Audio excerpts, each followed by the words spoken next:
आप ही माली बाग लगावे, सींचे आप फुलवारी। आप ही फूल कली है, आप बना बनवारी। आप ही माली बाग लगावे, सींचे आप फुलवारी। आप ही फूल कली है, आप बना बनवारी।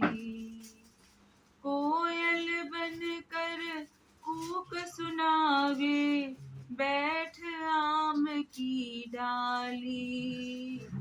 बौर देख बौरा हो जाए, बौरापन से न्यारी।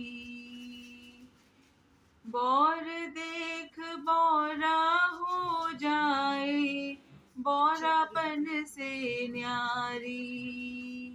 आप ही बौर आप अमृत रस, आप आम रसधारी। आप ही चखे आम रस रसना, आप करे रखवारी। फूल मध्य है बास सुबासा, फूल मध्य है बास सुबासा, रंग रूप गुलकारी।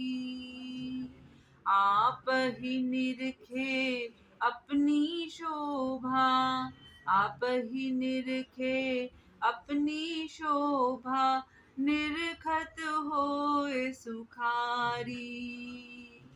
यह तो भेद कोई गुरुमुख पावे, यह तो भेद कोई गुरुमुख पावे, गुरुपद होए भिखारी।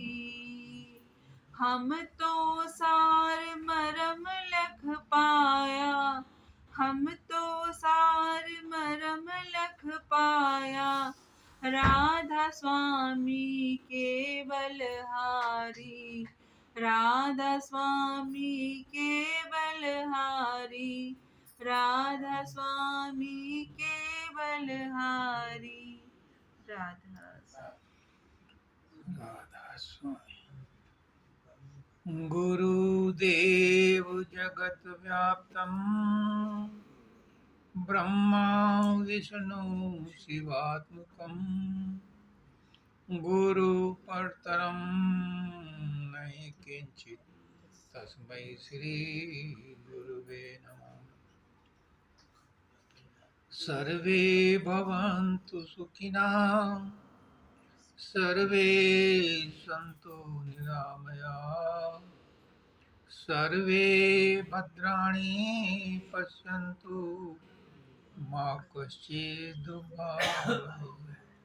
परम तत्वाधार परम पुरुष पूर्णधनी मालिक कुल हजूर पुष्कन्ना जी महाराज की पवित्र आत्माओं, सभी सत्संगी भाइयों बहनों माताओं बच्चों बुजुर्गों सबको राधा स्वामी।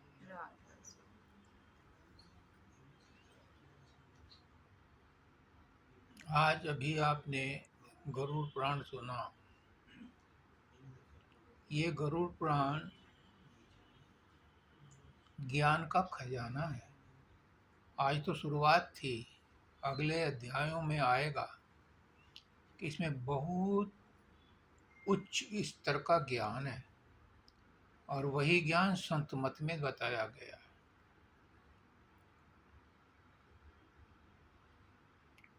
अभी जो प्रारंभ हुआ आपने सुना, ये सत्य है। गरुड़ पुराण पुस्तक रूप में तो प्रकट हुआ, वेद व्यास ने लिखा, लेकिन ये भगवान की ही वाणी है। भगवान ने गरुड़ को कहा और वही वाणी सूत जी ने ऋषियों मुनियों को सुनाई और वही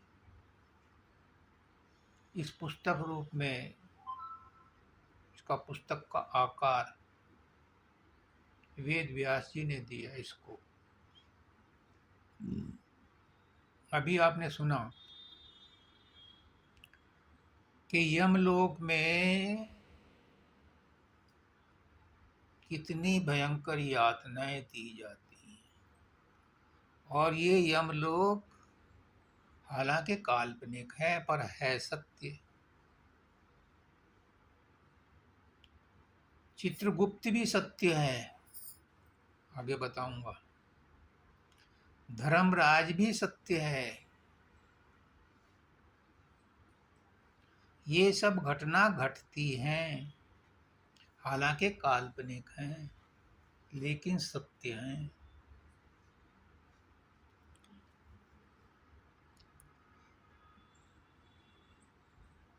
ये समझो कि हमारे व्यक्तित्व के 3 एस्पेक्ट हैं, एक स्थूल शरीर, एक सूक्ष्म शरीर और एक कारण शरीर। स्थूल शरीर छूट जाता है, सूक्ष्म शरीर के साथ प्राण और कारण शरीर रहता है, और उसको ही ये यातनाएं मिलती हैं।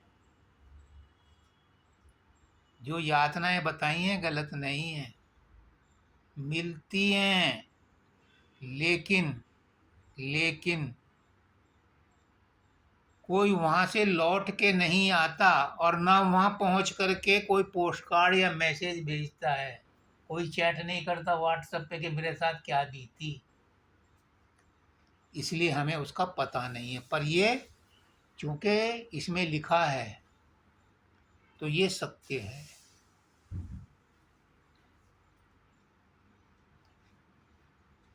यमराज भी सत्य है।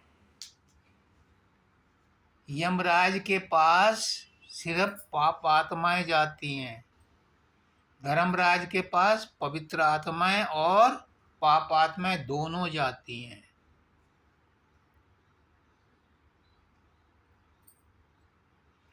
यमराज उनका चिट्ठा देखने के बाद फिर आगे का ऑर्डर लिख देता है कि इसका ट्रांसफर फला जगह हो गया, इसी योनि में हो गया। ये भी सत्य है। अब आप पहचानो, अपने आप को महसूस करो कि मनुष्य योनि जिसकी इतनी इम्पोर्टेंस है कि 84 लाख योनियों के बाद मिलती है, हमने क्या कमाया? क्या इसी काम के लिए हम मनुष्य योनि में आए थे कि ये कष्ट सहें? नहीं, हमने कहीं भूल कर दी। पहले युगों में भी ये लागू होता था, लेकिन उस समय धर्म अपने फुल यौवन पर रहता था। कलयुग में धर्म 1/4 रह गया, पाप 3/4 बढ़ गए। सतयुग में कोई पाप नहीं था। त्रेता में 1/4 पाप आए, 3/4 धर्म था, तो भी गनीमत थी।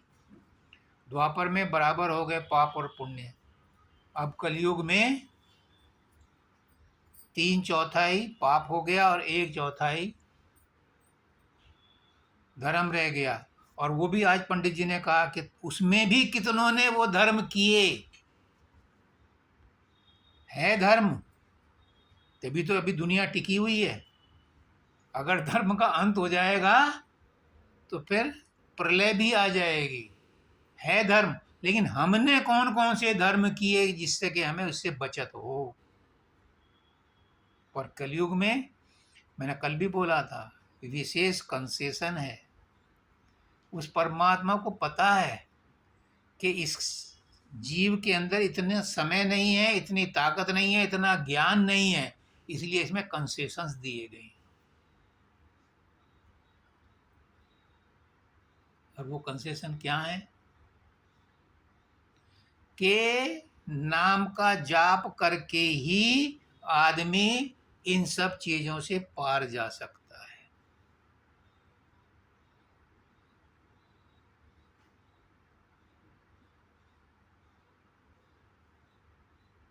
स्वामी जी महाराज कहते हैं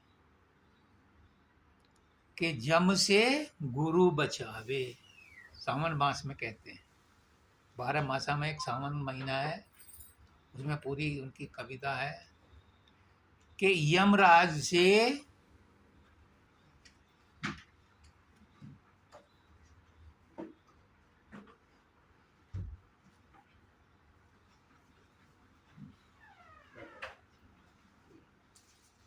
आप यहाँ आओ।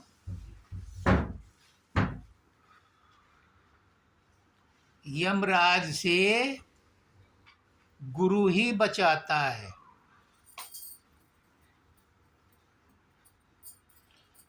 आगे आएगा इस गरुड़ पुराण में। ऋतु का प्रश्न था, ऋतु ही नाम है ना, कि क्या दूसरे के कर्म से मृतक आत्मा को शांति मिलती है, भोजन मिलता है? हाँ मिलता है। गरुड़ पुराण कहता है कि जो भी मृतक की सगे संबंधी हितैषी हैं, वो उनको अगर अपने शुद्ध भाव से कोई चीज अर्पण करते हैं या भाव रखते हैं शुद्ध, वो उस मृतक आत्मा को पहुंचता है। अभी इसमें और आगे आएगा। पुत्र विशेष रूप से अपने माता पिता को तारता है। पुत्र की उन्होंने दाता दयाल ने वो दी है व्याख्या। पु यानी पुस्तक नरक, और त्रय तारने वाला, पुत्री भी उसी में आती है। जो पुत्र और पुत्री माता पिता को अपने शुद्ध कर्मों से, शुद्ध भावों से कोई चीज अर्पण करते हैं, तो वो उसको वैतरणी नहीं आती रास्ते में, उससे पार ले जाते हैं। मैं बाबा फकीर को फिर पढ़ा, वो कहते हैं कि संत मत इस गरुड़ पुराण को पूरी तरह सत्य मानता है, क्योंकि इसमें बहुत ज्ञान दिया गया है गरुड़ पुराण में। वो कहते हैं कि जो संत मत में आ गया, जिसने गुरु कर लिया, मैंने बताया ना सावन मास में स्वामी जी ने लिखा है कि यमपुर से गुरु बचावे। अगर यमराज से बचना है तो वो गुरु के माध्यम से ही बचा जा सकता है। गुरु क्या करता है? गुरु जिसको नाम दे देता है, गुरु जिसको शब्द के साथ जोड़ देता है, उसके लिए यमलोक नहीं है, उसके लिए वैतरणी नहीं है, उसके लिए चित्रगुप्त भी नहीं है। और इसने पुत्र होने का फर्ज निभाया। जब पंकज को लास्ट मोमेंट में इसने राधा स्वामी कहलवाया, बाबा फकीर कहते हैं डंके की चोट पर कि जिसको अंत समय में गुरु का नाम और गुरु का रूप याद आ गया, वो यमराज, तो यमराज धर्मराज के दरबार में भी नहीं जाता, वो दोनों को बाईपास करता है। मैं इसको लाख लाख शुक्रिया देता हूँ, मेरी सारी सद्भावना है इसके साथ। इसने 3 दिन पहले मेरे पास आया था पंकज। मैंने कहा कि तुम अपनी बीमारियों की चिंता मत करो, गुरु का नाम स्मरण करो। उसने कहा वो तो मैं करता हूँ। मैंने कहा उसमें ऐड करो कि गुरु का नाम के साथ गुरु का रूप भी स्मरण करो। उसने कहा ये आपने अच्छी बात बताई। तो जिसने अंत समय में अंतमता सोगता, जिसने अंत समय में गुरु का नाम और रूप याद कर लिया, उसको न यमराज के दरबार में जाना, न धर्मराज के दरबार में जाना, न उसे चित्रगुप्त के पास जाना, किसी के पास नहीं जाना। उसे डायरेक्ट टिकट मिल गया, वीजा मिल गया, पासपोर्ट बन गया, उसका बोर्डिंग पास बन गया। वो सीधा वहीं जाएगा जो अंत समय में जो उसके दिमाग में था। 99 क्या 100%। अभी उन्होंने भी बोला कि जिस समय जीव शरीर छोड़ता है तो कितना कष्ट होता है शरीर को छोड़ते हुए, और गुरु क्या करता है, गुरु शुरू से ही उसे अपनी आत्मा को तीसरे तिल पर खींचकर लाने के लिए पहले ही दीक्षित करता है, यानी उसे अभ्यास हो जाता है कि शरीर को कैसे छोड़ना है। इसने उसको लास्ट मोमेंट, मैंने उसको कहा, उसने वो शुरू कर दिया, गुरु का रूप बनाना शुरू कर दिया। इसने लास्ट मोमेंट में उसे याद दिलाया, तो उसके अंत समय में वही गुरु और उसका रूप था। तो उसके लिए कोई भी यमराज और धर्मराज नहीं है, उसकी मुक्ति निश्चित है। परंतु परंतु अभी भी परंतु है, वो शरीर छोड़ने के बाद स्वप्न अवस्था में है, और ये 11 दिन 13 दिन तक रहेगी। और इसी के लिए मैं रोज सत्संग कराता हूँ, क्योंकि बाबा फकीर ने कहा आत्मनिष्ठी पुरुष अगर उस आत्मा को जगाता है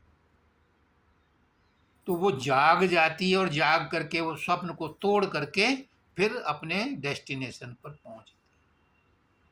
मैं उस दिन भी रात भर, इन्होंने कई बार कहा कि सो जाओ, थोड़ा आराम कर लो, थोड़ा कुछ कर लो, मैंने 1 सेकंड के लिए भी उस दिन जो है कमर नहीं लगाई, मैं लेटा नहीं, मैं उसके साथ यहीं रहा, वो मेरे साथ रहा।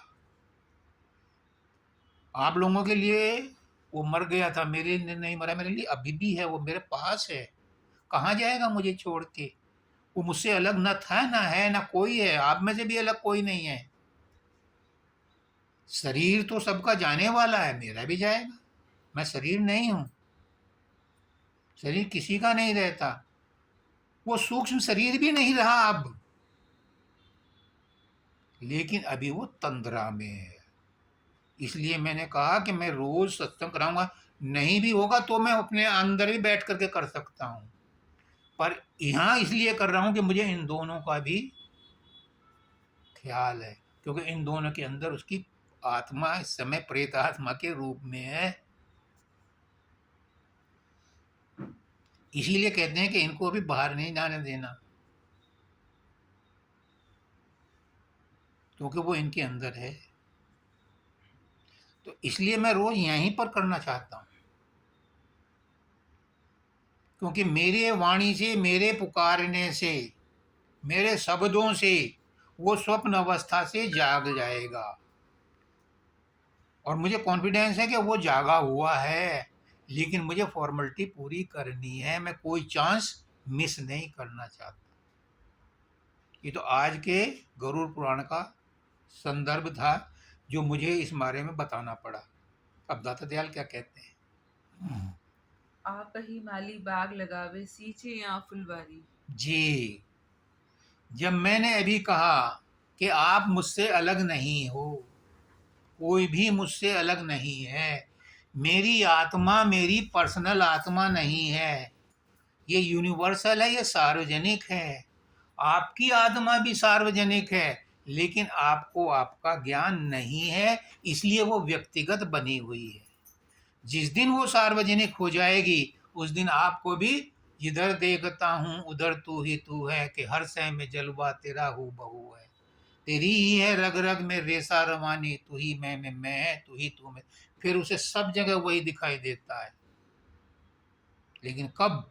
जब पहले वो पहचान ले अपने को तो इंसान खुदा है, जाहिर में गो खाक है मगर खाक नहीं है। पहले अपने आप को पहचानो, पहले अपनी आत्मा से खुद जुड़ो। भूल जाओ, मैंने उसे यही कहा था, भूल जाओ तुम शरीर हो, भूल जाओ शरीर की तकलीफों को। ये तो शरीर में हैं, रहेंगी, और शरीर के छोड़ने के बाद ही इनसे छुटकारा मिलेगा। क्यों? शरीर बना है 5 तत्वों से, और पांच तत्व जब तक अपने मूल स्रोत में नहीं समा जाएंगे, इस शरीर में बीमारियां रहेंगी, कोई उन्हें टाल नहीं सकता। डॉक्टर नहीं होते बीमार, डॉक्टर भी बीमार होते हैं, क्योंकि शरीर तो उनका भी पांच तत्वों का ही है। तो जब तक पांच तत्वों के साथ हो तब तक तो तकलीफ रहेंगी, इनसे छुटकारा नहीं है। हाँ, इनसे छुटकारा है कि अपने आप को शरीर मानना बंद कर दो। क्यों? शरीर को हमने माना हुआ है कि मैं शरीर हूं। कल मैंने बताया परसों कि हम बचपन से ही सब बता दिया जाता है कि ये मामी है, ये चाची है, ये ताई है, ये बाप है, ये माँ है, और तू वंदिता है, तू राजेश है। हमें ठोक ठोक करके ज्ञान दिया जाता है कि तू शरीर है और तू ही, तेरा नाम ये है। हम उसी नाम को और उसी रूप को पहचान करके अपने आप को वही मानने लगते हैं।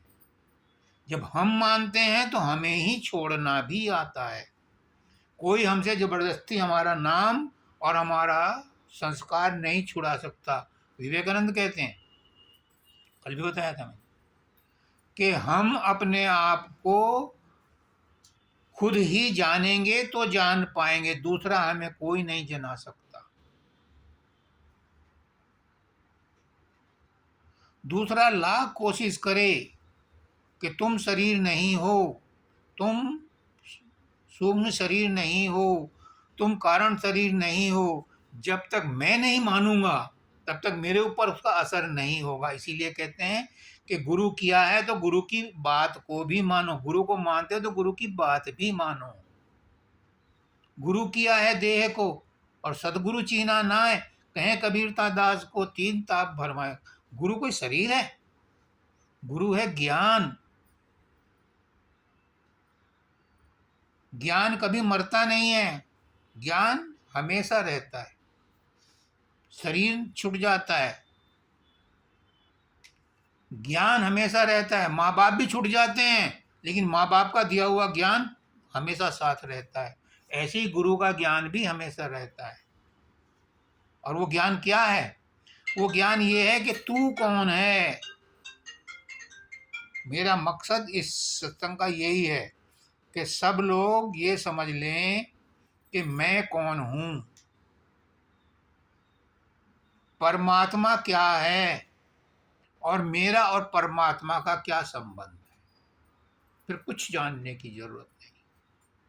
फिर जो निर्वाण अवस्था है, निर्विकल्प अवस्था है, निर्विचार अवस्था है, उसमें आप ऑटोमेटिक पहुंच जाओगे। क्योंकि बंधन में कौन बना रखा है? जिसने, पहला बंधन शरीर का, दूसरा बंधन मन का, सूक्ष्म शरीर का, मन बुद्धि चित्त अहंकार, और तीसरा बंधन कारण शरीर का। इन्हीं के घपले में हम अपने आप को भूले हुए हैं। गुरु सत्संग में चोट मारता है बार बार। मैं भी पंकज को बार बार चोट मारता हूं, अभी भी जाग जा। तू सूक्ष्म शरीर भी नहीं है, स्थूल शरीर तो तू है ही नहीं, तूने देख लिया, तेरा शरीर तो जल गया।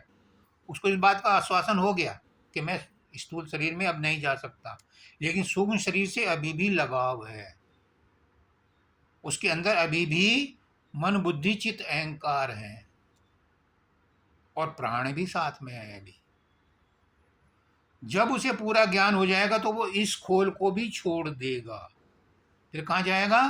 फिर वो ओरिजिनल अवस्था में, जो उसकी सबसे पहले की अवस्था थी, उसको प्राप्त कर लेगा। और उसके बाद कुछ भी होता रहे, बूंद सागर में मिल गई, कुछ भी होता रहे, उसे परवाह नहीं रहती।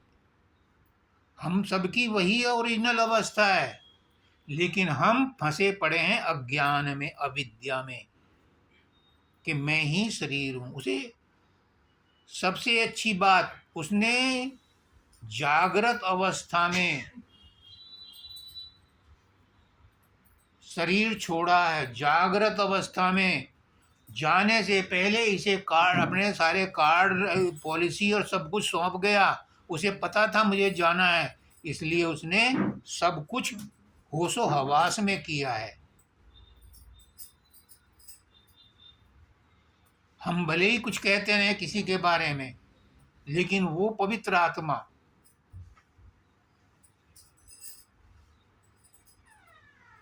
पूजनीय है।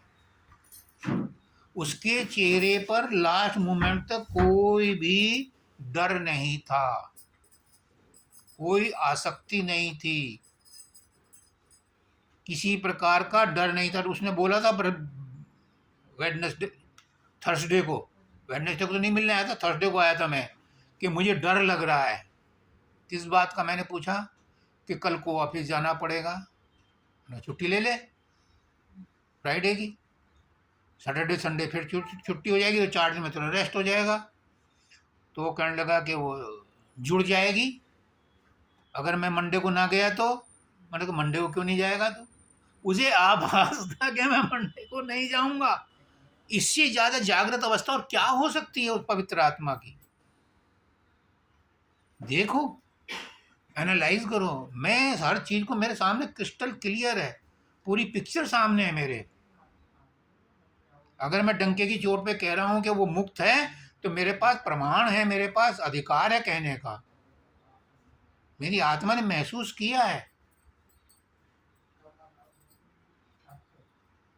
क्योंकि वो मुझसे अलग नहीं था ना अब अलग है।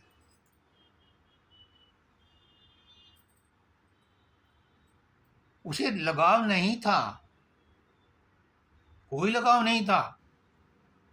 इनके लिए जितना कर सकता था कर गया, और आगे के लिए भी प्रोविजन करके रख गया। बाकी इनका भाग्य है, हर अपना इंडिपेंडेंट सीपीयू है इनका, इनके सबके फॉर्मेटिंग अपनी हो रखी है, सब अपने हिसाब से अपना भाग्य लिखा करके आए हैं। लेकिन उसने अपना फर्ज निभा दिया, और इसने भी अपना फर्ज निभा दिया, इसने भी अपना फर्ज निभा दिया। ये वही महसूस कर लिया कि अगर बाबा जी का सत्संग कैंसिल हुआ है, इसका मतलब कुछ गड़बड़ है। और जब तुमने इसको मैसेज डाला कि वो आईसीयू में, तो आज आप भाई न कहा कि वो गए, ही इज नो मोर। और मैंने भी विवेक को यही कहा था अपनी सिस्टर के बारे में, जब जानसर से टेलीफोन आया था कि he is no more, she is no more. तो इनके राजस्थान वाले चाचा जी कहने लगे, अभी तो वो बीमारी की खबर है, तुम ऐसा कैसे कहते हो, निगेटिव क्यों सोचते? मैंने निगेटिव नहीं है, ये आत्मा से आत्मा की आवाज़ है कि ही सी इज नो मोर। तो ये अपने आप को एहसास हो जाता है, लेकिन किसको? जो सेम लेवल पर हो। विचार ट्रेवल करते हैं, रिसीव भी होते हैं, लेकिन उनको रिसीव वही कर सकता है जो सेम लेवल पर हो। अगर आपके रेडियो में, ट्रांजिस्टर में जो वॉइस ऑफ अमेरिका या बीबीसी से न्यूज़ चल रही है, अगर आपका चैनल उससे ट्यून है, तो वो खबरें आपको आ जाएंगी। ऐसे ही जब इसको खबर दी, तो इसका चैनल चूंकि उस समय उस कॉस्मिक चैनल से जुड़ा हुआ था, ब्रह्मांडीय मन से जुड़ा हुआ था, इसको फौरन एहसास हो गया कि ही इज नो मोर। मानव दयाल जी यहाँ पर थे, और जब उनकी वाइफ माँ थी, माता जी अमेरिका में थी, तो जब उनसे कभी बात हुई तो उन्होंने कहा कि तुमने फलां दिन ये साड़ी पहनी थी, नीली साड़ी पहनी थी। अब हाँ, तुम्हें कैसे पता? मुझे एहसास हो गया था। होता है, बशर्ते हम कंसंट्रेट हों, हम स्थिर हों, तो हम दूसरे के मन के भाव भी पढ़ सकते हैं कि दूसरा क्या चाह रहा है, क्या सोच रहा है। तो इसमें कहते हैं, आप ही माली बाग लगावे, सींचे आप फुलवारी। सींचे आप फुलवारी। वो कौन है माली? वो कौन है? वही परमात्मा है। उस माली के अंदर जो सींच रहा है, परमात्मा ही सींच रहा है, और अपने आप ही सींच रहा है। और उसे पता है कि ये जो मैं बाग सींच रहा हूँ, पौधे सींच रहा हूँ, इसका मालिक कोई और है, मैं तो सिर्फ सर्विस कर रहा हूँ। वो अपने आप को मालिक नहीं बोलता, माली ही बोलता है। गुरु भी यही कहता है कि तुम सब काम करो, संसार के सब कुछ करो, पढ़ो लिखो, नौकरी करो, शादी करो, बच्चे बनाओ, मकान खरीदो, टीवी खरीदो, कुछ भी करो, सब कुछ करो, लेकिन मालिक मत बनो किसी भी चीज के। ये सोचो कि ये संसार जिसने बनाया है, हमें जो भी सुविधाएं दी हैं वो 5 स्टार होटल में हम ठहरने के लिए आए हैं, इसलिए मिली हुई है। 5 स्टार होटल में तुम जो चीज़ मांगोगे तुम्हें उपलब्ध होगी, और वैसे भी रूम में बहुत सी सुविधाएं उपलब्ध होती हैं, लेकिन वो यूज़ करने के लिए होती हैं, उनका मालिक आप नहीं हो। इस संसार में भी जो कुछ मिला हुआ है हमें, हम किसी चीज़ के मालिक नहीं हैं। मेरा शरीर ही मेरा नहीं है। अगर मेरा होता, पंकज का शरीर पंकज का होता, तो शरीर क्यों छोड़ता उसका साथ। ये शरीर ही मेरा नहीं है, तो इस शरीर के नाते जितने भी मेरे और संबंध हैं वो भी मेरे नहीं है। लेकिन ये बात आसानी से समझ में नहीं आती।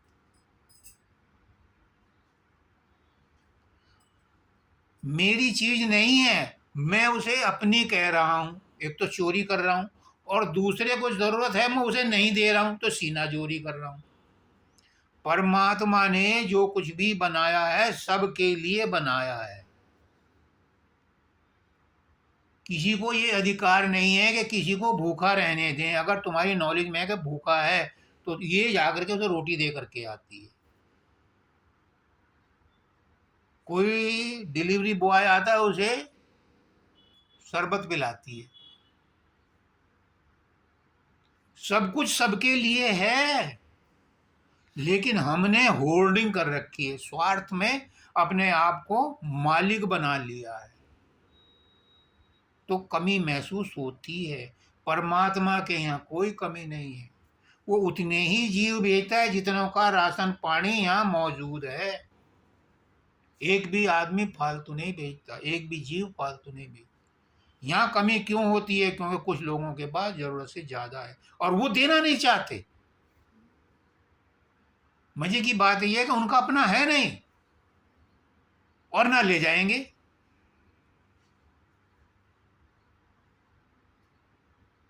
मुझे उसमें शमशान घाट पे जहाँ चिता में आग लगाई जा रही थी, वहाँ दीवार के जो वो थी ईंट, उसके ऊपर सुई धागा रखा था। मैंने कहा इसको यहाँ क्या जरूरत है?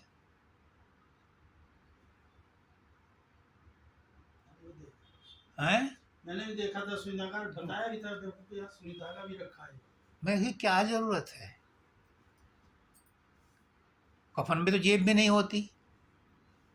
एक एक साधु महात्मा थे, चलो इसके ऊपर एक छोटी सी कहानी सुनाता हूँ। साधु महात्मा थे, तो वो जा रहे थे, जाते जाते रात हो गई। तो गांव में कोई धर्मशाला सराय थी नहीं, और रात हो गई तो एक सेठ जी जो है अपना हिसाब किताब मिला रहे थे, उनकी दुकान में बत्ती जलती भी दिखाई दी, और सब तो सोए पड़े थे, सोता पड़ा था। तो उन्होंने कहा महात्मा ने कि सेठ जी, अगर आपकी इजाज़त हो तो बरामदे में मैं लेट जाऊं। लेट जाओ, कह दिया सुबह सुबह। अब सुबह को, रात को उन्होंने कहा होगा अपने बीवी से, तो बीवी ने कहा कि तुम कैसे सेठ हो, जल्दी उठो। 5 बजे उठा दिया कि वो जाएंगे, उससे पहले उनका किराया तो मांगो, तुमने ठहराया है। वो आए कि बाबा जा रहे हो? हाँ, अब मेरा किराया दो। उन्होंने कहा मेरे पास तो कुछ भी नहीं, और फिर मैंने तेरा लिया ही क्या था, बरामदे में तो सोया था, उसमें तो कुत्ते भी पड़े थे मेरे पास में, उनसे भी तो किराया लेगा।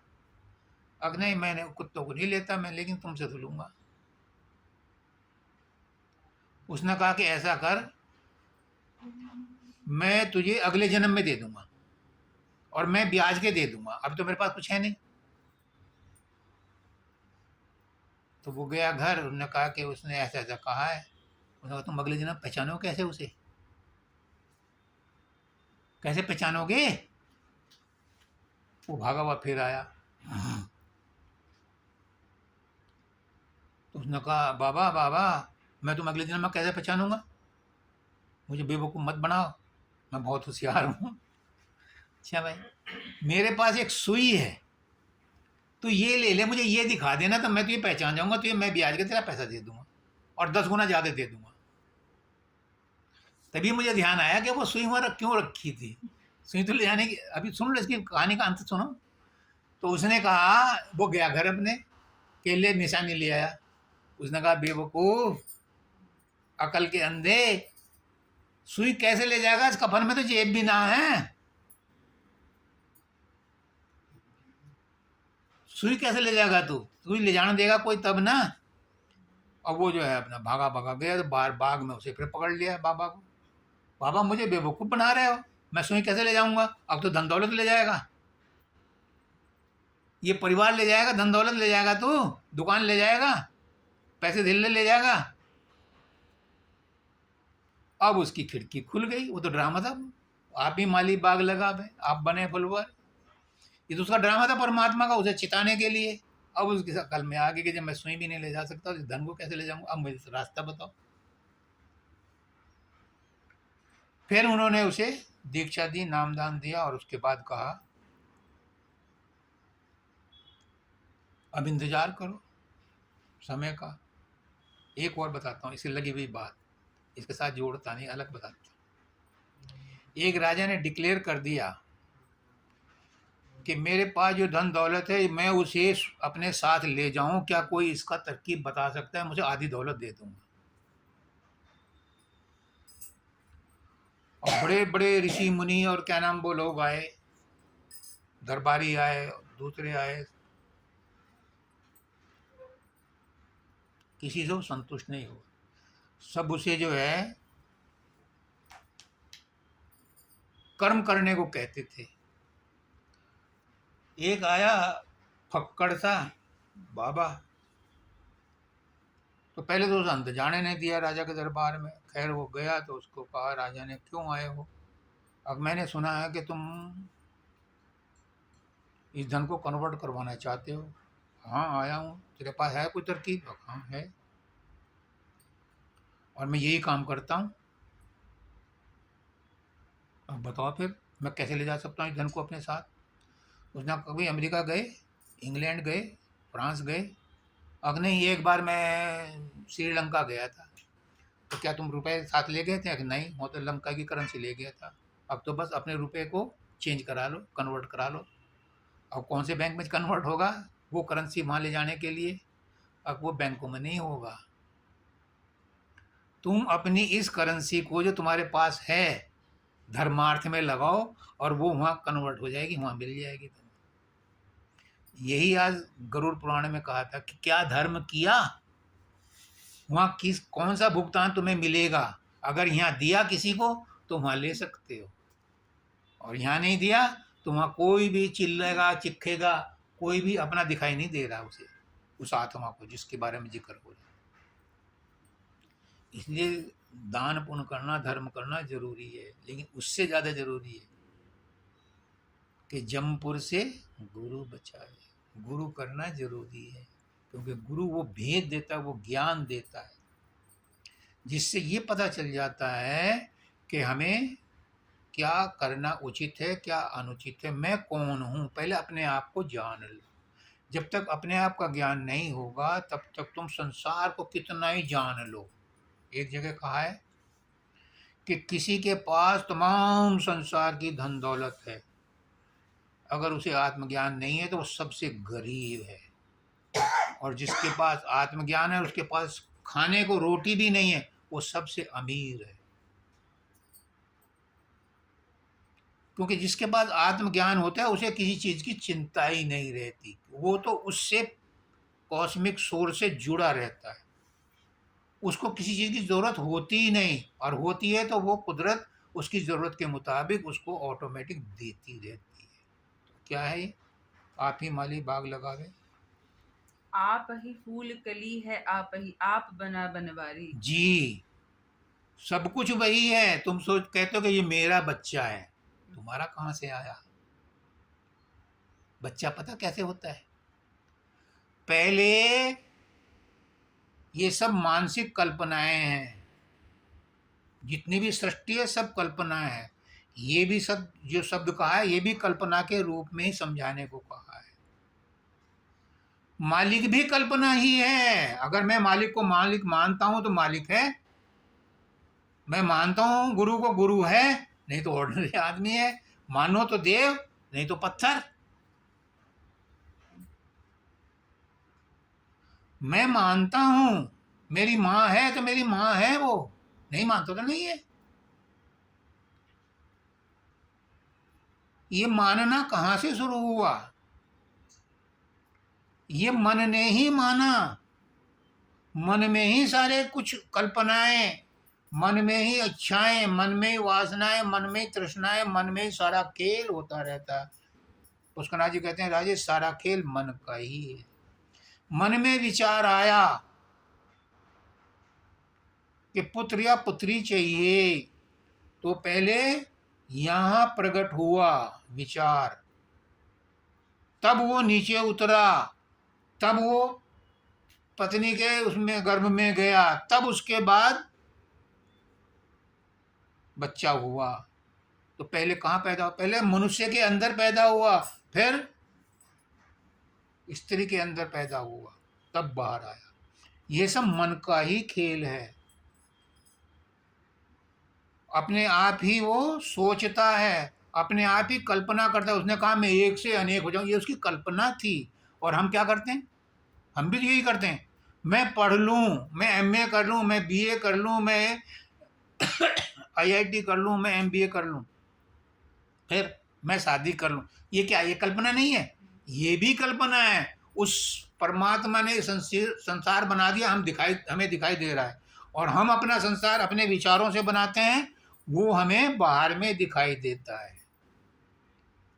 जो बाहर में है वही अंदर में है, जो अंदर में है वही बाहर में है। यथा पिंडे तथा ब्रह्मांडे। जो पिंड में है वही ब्रह्मांड में है, जो ब्रह्मांड में है वही पिंड में है। हमारे ही मन ने कल्पना की है कि परमात्मा है, तो परमात्मा है। अगर मन कल्पना करना बंद कर दे तो कोई परमात्मा नहीं मानते। बहुत से लोग नहीं मानते। और फिर जिस परमात्मा को तुम मानते हो, सब उसी को थोड़ा ना मानते हैं परमात्मा, उनके सबके अलग अलग परमात्मा है। तो जो जिसको मानता है वो उसका ही परमात्मा है। जो जिसको जैसे मानता है वैसे ही। कृष्ण भगवान कहते हैं गीता में, जो मुझको जिस रूप में भजता है मैं उसको उसी रूप में प्रकट होकर के आशीर्वाद देता हूँ या उसका काम करता हूँ। आगे कोयल बनकर कूक सुनावे बैठ आम की डाली। वही कोयल है, और देख वही आम की डाली है, वही आम है, वही बौर है, वही रस है, वही सब कुछ है। और ये सब क्या है? ये सब कल्पना है।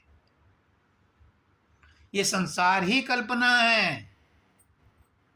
जीवन मृत्यु भी कल्पना है। मैं कहता हूं समाधि ध्यान भी कल्पना है। मैं कहता हूं मुक्ति भी कल्पना है। अब बताओ क्या बचा?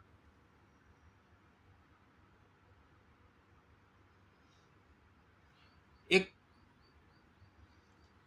संत सत्संग दे रहे थे, उनका शिष्य मुझ जैसा उनको नोट कर लेता था। ये भी मेरे सत्संग नोट करती रहती है। और फिर थोड़ी देर बाद उसने जो है लंच में वो फेयर कर रहा था, तो कोई दूसरा गुरु आया या वो सत्संगी आया। उसने कहा कि तुम क्या कर रहे हो? अब मैं जो आज सुबह महाराज जी ने सत्संग दिया था वो उसको नोट कर रहा हूँ, उसको फेयर कर रहा हूँ। देखूं क्या लिखा है। तो उसमें लिखा था मुक्ति भी बंधन है। तो कहा ये तो गलत लिखा है। उसने कहा मेरे गुरु ने कहा है तो सही है। या तो मेरे लिखने में गलती हो गई, या मेरे समझने में गलती हो गई, या तो मैं समझा नहीं पा रहा, इसमें गलती हो गई। लेकिन गुरु के मुख से जो वचन निकला वो तो सत्य है। अब दोनों में बहस हो गई, तो वो गए फिर गुरु के पास। तो उन्होंने कहा हाँ, मुक्ति का विचार, मुक्ति का प्रयास, ये भी बंधन है। जब मुक्ति की अवस्था प्राप्त हो जाती है कुछ नहीं बचता। बाबा फकीर कहते हैं जब मैं वहां पहुंच जाता हूं तो मैं गुम हो जाता हूं। वहां कुछ नहीं बचता, वहां कहने वाला भी नहीं बचता, वहां दृष्टा द्रष्टव्य और दृष्टि कुछ नहीं बचता। ज्ञान ज्ञातव्य और ज्ञानी, कुछ नहीं बचता। जो उस अवस्था में पहुंच जाता है वो मेरी तरह बक बक भी नहीं करता। मैं तभी तक बक बक करता हूँ जब तक उस अवस्था में नहीं पहुंचा। लेकिन फकीर बाबा कहते हैं मेरे नाम गुरु ने ड्यूटी लगाई है, इसलिए मुझे बक बक भी करना पड़ता है, क्योंकि मैं अपना ज्ञान दूसरों को कैसे बांटूंगा, दूसरों को कैसे समझाऊंगा, इसलिए बक बक भी करनी पड़ती है। पर जो उस अवस्था में पहुंच जाता है उसे कुछ कहने की ज़रूरत नहीं है, बैठे हैं हमारे।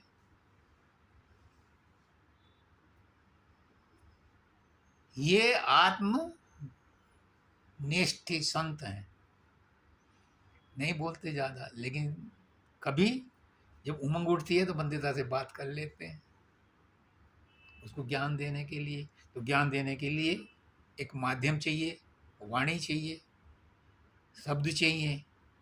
हालांकि वाणी और शब्द उस अनुभव को कन्वे करने के लिए बहुत पुअर मीडियम है, बहुत कमज़ोर माध्यम है। जैसे एक लाठी बिल्कुल सीधी है, हमें दिखाई दे रही है, लाठी में चलो गांठ हैंगी, एक बैंत है वो बिल्कुल सीधी है, एक रॉड है वो बिल्कुल सीधी है, पानी में डाल दो तिरछी दिखाई देगी, क्योंकि माध्यम चेंज हो गया। ऐसे ही जो सत्य मेरे अंदर है, सत्य इनके अंदर है, गुरु के अंदर है, वो कैसे आपको बतलाए, पर बतलाना पड़ता है। तो माध्यम चेंज हो जाते हैं, चेंज हो जाते हैं तो वो यूं का तू समझ में नहीं आता। उसी समय समझ में आएगा जब एक लेवल के हो जाएंगे। इसलिए गुरुमुख गुरु की बात को जल्दी समझ लेता है, मनमुख नहीं समझ पाता, क्योंकि उनका लेवल अंडरस्टैंडिंग का डिफरेंट होता है।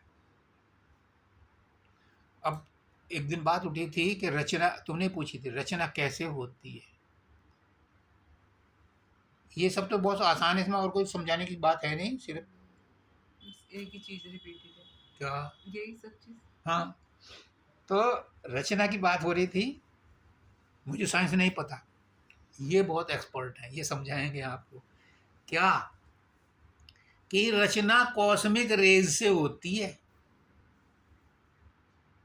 और कॉस्मिक रेज ये सूर्य की किरणें को कहते होंगे शायद। अगर ये पृथ्वी पर ना आए तो कुछ भी उत्पन्न नहीं होगा, कोई भी वनस्पति नहीं होगी, कोई भी रचना नहीं होगी। ये आदित्य स्तोत्रम में लिखा हुआ है, आदित्य स्तोत्रम में लिखा हुआ है। हाँ। तो सब कुछ इस कॉस्मिक रेज के कारण ही रचना होती है। और ये कॉस्मिक रेज यहीं तक सीमित नहीं है, ये हमारे खोपड़ी में भी हैं, और खोपड़ी में नहीं, ये त्रिकुटी में यहीं से रेज निकलती हैं, और यही रचना करती हैं जिसका मैं जिक्र कर रहा हूं। और यही बाहर में रचना करती है कि आप ही माली बनता है, आप ही बाग लगाता है, आप ही पेड़ बनाता है, आप ही कोयल बन करके कूकता है, फिर वो बौर आता है, बौर में रस आता है, आम लगता है, आम में रस आता है, गुठली बनता है, फिर बीज बनता है, फिर दोबारा पेड़ बनता है। ये सब उस कॉस्मिक रेज के कारण, और वही कॉस्मिक रेज हमारे त्रिकुटी में है। अब आगे का सत्संग महाराज जी देंगे। हाँ मालिक बोलो कुछ, स्टॉप। इसको ऑफ